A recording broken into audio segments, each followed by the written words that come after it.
su zai yi ƙarshe, komai nisan hasashe. Wayo ni duniya, yara ƙanana ke ban tausayi. Wayo ni duniya, waɗansu marayu ne. Wayo ni duniya, yara yara yara, Allah dai ya gyara. Ni masu kwana ta sha suka bani tausayi. Wasu za su haifa jariri nan kawai siyasai, ko su sashi matsayi, babu wanda ya san.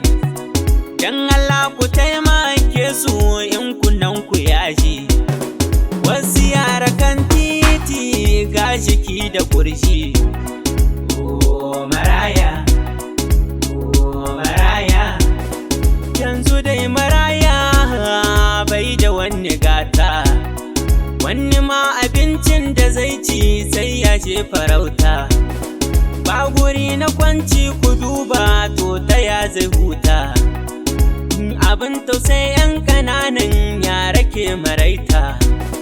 Ba uwa gare su, ba uba gare su.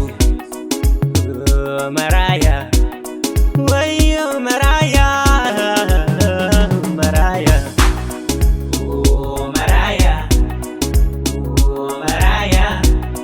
Rayuwa ta yanzu ka ɗauki naka ka ceci naka. Haka wasu ke yi ganin da suke suna da harka. Babu taimako zuciyarsu ko da su ba da sadaka. In Allah ya baka ka taimaka don ka samu warka. Kar ka ɗauki dan kai ne, arziki na kowa ne. Taimakawa mai nema, Allah ya ƙara ma ɗan uwana. Oh maraya, oh maraya, oh maraya, maraya.